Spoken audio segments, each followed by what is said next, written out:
Hello and welcome to the Business Standards Morning Show. I'm Debarghya Sanyal and here are the stories for the day.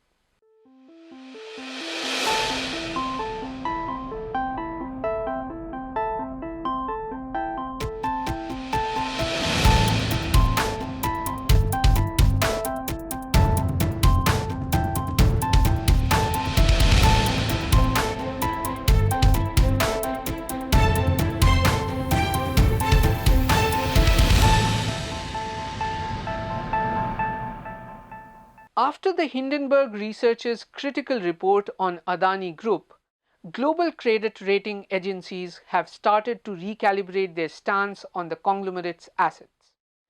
Contracts awarded to its group companies are also under the scanner.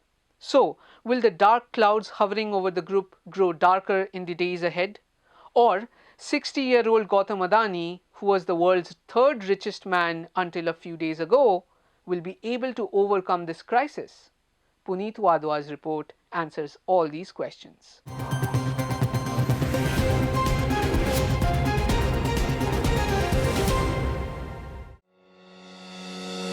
From ports and airports in India to abroad, power, gas, infrastructure, media, cement, green energy, to even the cooking oil some of us use at home, Adani Group has their presence and a significant one across various sectors. However, doubts have been cast over the group, with Hindenburg Research, a US-based short seller, alleging the Adani Group had engaged in a brazen stock manipulation and accounting fraud scheme. It has also accused the group of improper use of offshore tax havens and flagged concerns about the group's high debt. The developments, it seems, have started to cast a shadow on group's businesses. Over the last few days, various rating agencies such as S&P, Fitch and Moody's have recalibrated their stance on the group's assets. Business-wise too, the group has suffered minor setbacks, with Uttar Pradesh back home and Bangladesh going back to the drawing board as regards select projects awarded to the billionaire tycoons' companies. And the markets have not taken the development lightly. At the bourses, Adani Enterprises, Adani Transmission, Adani Green Energy, Adani Power, Adani Total Gas, Adani Wilmar and NDTV, ACC, Ambuja Cements and Adani Ports and Special Economic Zone have been in the line of fire ever since the report was made public. Some of them have already halved in value since the report was made public in the last week of January. But given the sheer size of the conglomerate and the various sectors of the economy its businesses operate in, is the group too large to fail or default on its debt obligations going ahead? Here are some numbers for you to digest.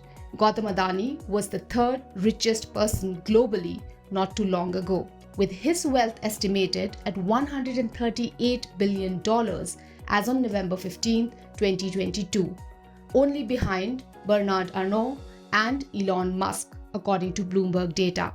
At the peak, the Indian tycoon was the second richest. However, the scathing report and the allegations saw the Indian business tycoon drop to the 13th spot, with an estimated net worth of around $78 billion as on February 2, 2023. The market capitalization of listed Adani firms stood at 24.8 trillion rupees at its peak in 2022 and nosedived to 10.43 trillion rupees as on February 2, 2023. Based on full fiscal 2021-22 or FY22 numbers, Adani Group was the fifth largest in India. The listed companies clocked in net sales of 2.32 trillion rupees in FY22, only behind Tata's, Mukesh Ambani's Reliance Group, Aditya Vikram Birla Group and HDFC. The consolidated profit after tax for these companies came in at 18,146 crore rupees in FY22, Bloomberg data show. And over the past 5 years, the group has seen a meteoric rise in its fortunes.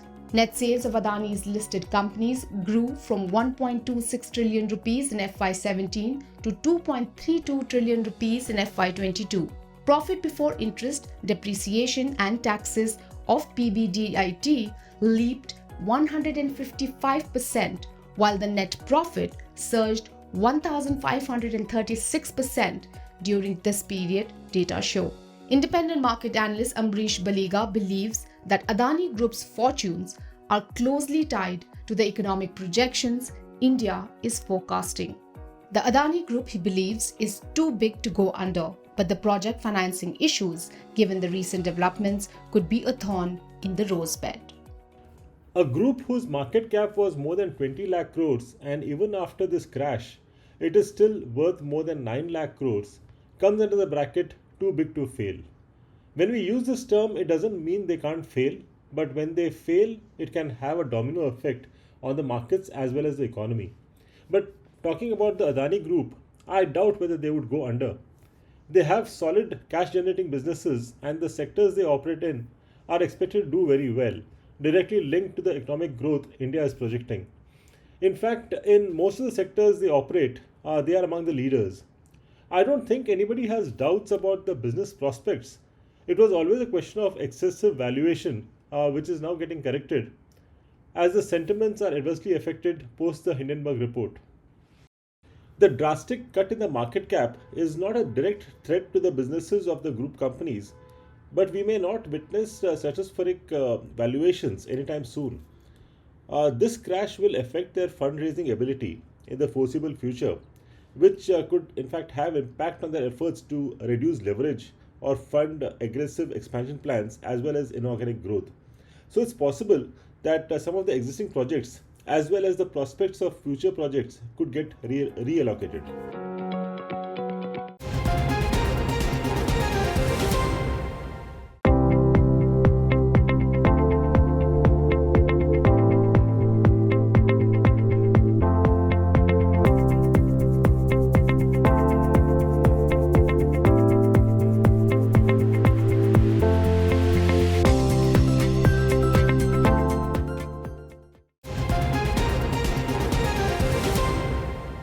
Adani Group stocks made a comeback on Tuesday. Adani Port, which is about to declare its Q3 results, also surged over 8% in the early trade. The conglomerate operates India's largest private port in Gujarat's Mundra. India has 13 big ports now. But despite all the progress, big ships continue to evade Indian ports. Why is that so? Why do big ships not dock at Indian harbors? And does it have any impact on trade? Tushar Verma brings the answer.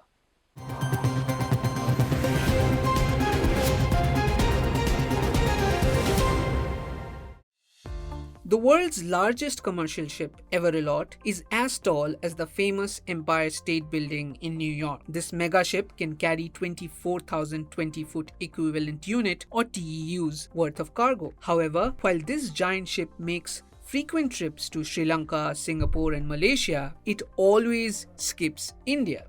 India has 13 major ports and about 205 minor and intermediate ports. Major ports are the ones where cargo ships load and unload cargo. Intermediate ports are like rest shops where ship refuel and give a break to its crew members. Of the 13 major ports, none is capable of berthing Everilot. However, Mundra port in Gujarat, managed by the Adani Group, has claimed to have the capacity to berth Everilot, but the ship has so far not berthed there. So why does India not have ports with such a capacity? Historically, India has had a coastline with dredging problems, with depth problems. And for bigger ships, you need depths of certainly of 15 meters. And for the bigger ships, which are called Cape or Panamax or stuff like that, they require depths of up to 18 meters. Now, if you go down the list of ports on the west and east coast, you will find that depth is a problem, and it is somehow being managed by a variety of methods like constant dredging or what is called lighterage, where you offload part of the cargo of a big ship away from the port into barges, and then when the ship is lighter and requires less depth, you bring it to the wharf. The total handling capacity of Indian ports is low compared to India's nautical neighbors. The handling capacity is measured in terms of TEUs. While major Indian ports handled a total of 16.3 million TEUs in 2020, Singapore and Malaysia were way ahead. According to World Bank's container port traffic data, Singapore handled nearly 37 million TEUs in 2020, while Malaysia handled almost 27 million TEUs in the same year. India's immediate neighbor, Sri Lanka, which has the capacity to berth mega ships like Everalot and handles most of India's cargo, handled 6.85 million TEUs in 2020. China, India's immediate neighbor, has a handling capacity of whopping 245 million TEUs. Experts suggest that merely having the infrastructure to berth and handle mega ships is not enough. Overall trade needs to be looked at and improved. It is not correct to say that we do not have the infrastructure or we have not been able to develop. It is the function of multiple factors. So one is the infrastructure, definitely, but it depends on how shipping lines want to do their network. So these large vessels are designed to serve trades which have very high volumes. So these vessels, which are very big, need high volume parcel size, as we call it. So if you are calling with such large vessels, they need to handle 3,000, 4,000 TU minimum at per call to justify the port cost which they will be incurring. So not many ports in India will offer that kind of weekly volumes. And another point is that Indian ports, we know that our port dues and other tariffs are on a higher side compared to competitors like Colombo and some other ports in Asia. India is now building large ports which will handle mega ships with capacity of more than 20,000 TEUs. It will have the capacity to manage large cargo and transform India into a transshipment hub. Veniam Port in Kerala, which is being constructed by the Adani Group, will be operable by 2024. This port has a natural draft of 20 to 24 meters, which will enable it to berth ships.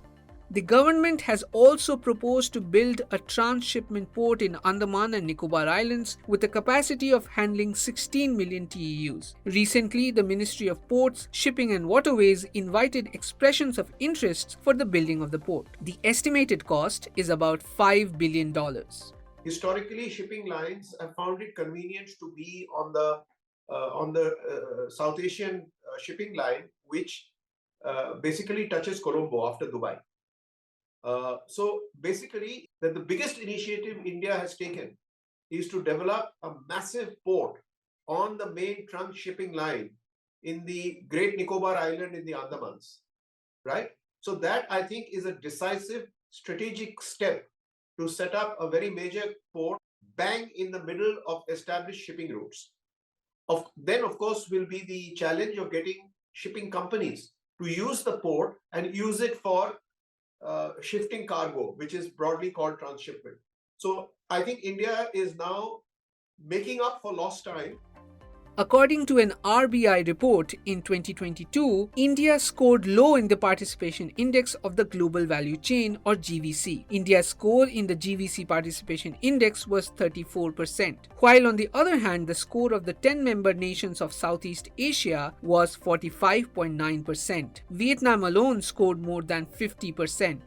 Currently, 75% of all cargo requirements for India is handled by ports in Colombo and Southeast Asian countries such as Singapore and Malaysia. Further, of the 75% cargo handling, Colombo handles the majority of it. This shows there is a huge scope of improvement in building India into a transshipment economy. So, how much of an impact does the capacity to berth megaships have? In terms of cost saving, let me give you two parameters. One is what is the actual cost saving for at least the EXIM clients, 6 to 7,000 crores, and potential revenue of 70 to 75,000 crores if India becomes a large shipping hub going forward. In terms of cost saving per ton, you're talking about $1 to $2. I think for next 2 to 3 years, the delivery book, 40% of the delivery book is going to be mega ships. And by 2050, you will see more than 50% capacity being handled by ships, which can at least go up to 50,000 TU. Now, when you put all these numbers into place, you actually see the potential loss that we are incurring as a country. This gets coupled by the fact that at least 95% of the cargo movement in India itself is on maritime transportation. And 75% of our cargo, inbound or outbound, is transshipment.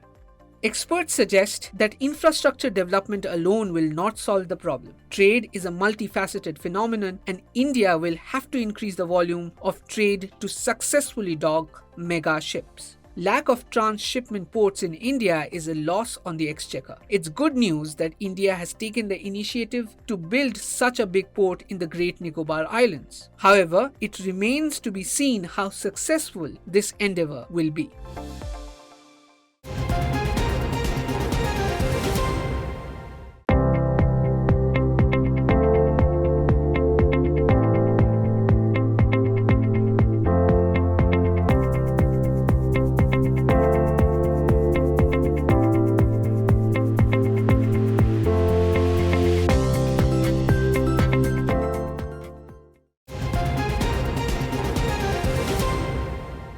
Equity markets, meanwhile, have remained range bound, with the NSE Nifty index down nearly 2%.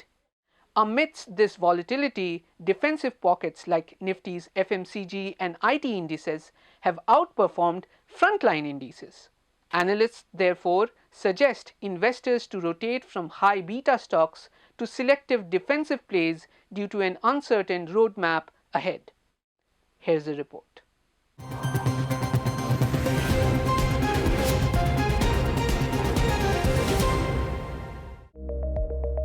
Domestic markets continue to be volatile for the second month this year amid the Adani Hindenburg row, weak foreign flows, and unstable crude oil prices. However, easing inflationary pressures and slowing rate hike cycle may offer some respite to domestic equities. The recent Union Budget 2023-24 could improve investors' sentiment after it revised tax slabs under the new income tax regime. This could drive higher disposable income for consumers and boost expenditure. As consumer sentiments are expected to revive, analysts suggest navigating selective defensive plays to tame turbulent times. Ajit Mishra of Religare Broking recommends investors add select FMCG and IT names as they helped overall markets trim losses. So yes, true that markets have been trying to regain some strength after the recent fall, and select sectors like FMCG and IT are playing important role in the rebound so far. And we feel this positive tone would continue, considering that the recent recovery in the US tech-heavy Nasdaq index and the noticeable surge in the FMCG majors post the numbers are indicating towards the same. But at the same time, we feel that it's time to be selective because not all the stocks from the sectors are participating. So from the large cap ID space, HCL Technologies and TCS is what we prefer, and emphasis and KPIT Tech, from the mid cap ID space, which one can look at if the view is short term. And from the FMCG basket, we like Britannia, which is trading at the record highs. Then we have Godrej Consumer Product, HUL also, trading in a range, but the tone looks positive. And lastly on the list, ITC, wherein we are seeing that it's inching higher with every passing day.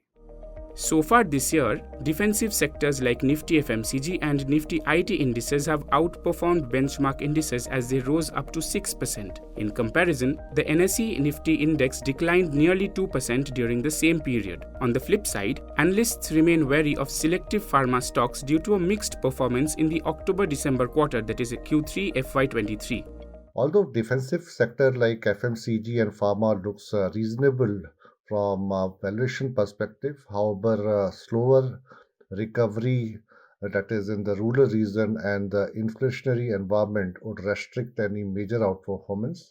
Also for pharma sector, lack of secular earning triggers is a bit of dampener, and which could also restrict major outperformance in this sector.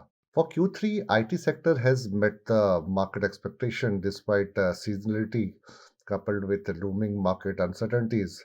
Although the deal signing activities have remained quite strong and supply side pressure is also easing out. Though on a near-term tactical perspective, we are positive on a long trade in IT sector. However, we'll take a more constructive view on the sector post Q4 numbers. We advise investor to remain selective in trade in pharma and FMCG pack and add long position on a staggered manner. We are positive on ITC, GCPL, and Sun Pharma and Dr. Reddy in FMCG and pharma space, respectively. In IT space, we are positive on Infosys, Coforge, and Persistent System. As regards today, all eyes will be on the Reserve Bank of India's interest rate decision. Experts widely expect the central bank to raise interest rates up to 25 basis points. Besides, earnings season, rupee movement, crude oil prices, foreign fund flow action, and global cues will continue to dictate market trends. Companies like Adani Power, Adani Wilmar, Oberoi Realty, Shree Cements, among others, will report Q3 earnings on Wednesday.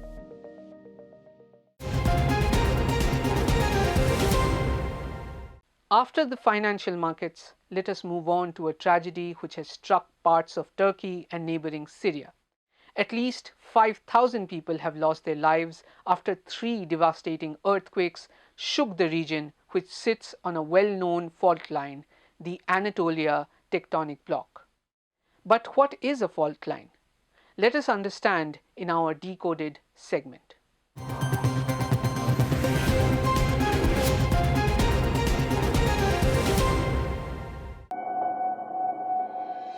The Earth's crust comprises several large slabs of solid rock called tectonic plates. In geological terms, the space between any of these two plates is called a fault. In common parlance, this is referred to as a fault line. According to the theory of plate tectonics, these plates move very slowly, but when they interact, they release energy in the form of seismic waves. According to the USGS, earthquakes are concentrated along these plate boundaries. The intensity of these seismic waves is naturally higher in the places above these fault lines. Turkey is just above the fault line between Anatolian plate and a much bigger Eurasian plate. It has 2 major faults, the North Anatolian and East Anatolian. When 2 of the tectonic plates slide past each other, move away from each other, or one slides over another, it leads to earthquakes. The earthquakes in Turkey are generally caused when the Anatolian plate slides past the Eurasian plate. However, earthquakes in North India, Tibet, and Indonesia typically occur when the Indian plate collides with other tectonic plates around it. India is located on the Indian tectonic plate and is surrounded by 4 major plates: the Eurasian plate to the north, the Australian plate to the southeast, the African plate to the southwest, and the Arabian plate to the west. The Himalayas mark the fault line between the Indian and Eurasian plates, and thus they are among the most earthquake-prone regions in the world. These includes part of Jammu and Kashmir, Himachal Pradesh, Uttarakhand, Northeast India, and North Bihar. Kashmir's earthquake in 2005, which killed 80,000 people, resulted from one such seismic movement. Gujarat's Kutch, which was hit by a 7.7 magnitude earthquake in 2001, is also another area prone to earthquakes. Over 16,000 people had lost their lives in it. The Circum-Pacific Belt, found along the Pacific Ocean's rim, is the world's most earthquake-prone belt. 81% of all earthquakes occur there. It has also earned the nickname Ring of Fire. The 2 most intense earthquakes occurred along this fault line of 9.5 magnitude in Chile in 1960 and another of 9.2 in Alaska in 1964. The Japanese capital Tokyo, Indonesia's capital Jakarta, and the Philippines' capital Manila sit atop the Pacific Ring of Fire and are the most earthquake-prone cities in the world.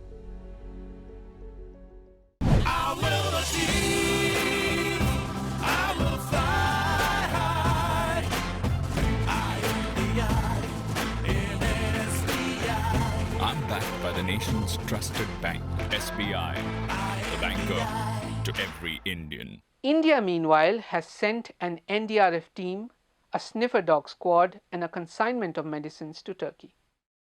That's all for today. For more news and analysis, please log on to business-standard.com. If you like this video, share it and subscribe to Business Standard. For more news, views and insights, log on to www.business-standard.com. Do also follow us on YouTube, Twitter, Facebook, Instagram, Telegram and LinkedIn.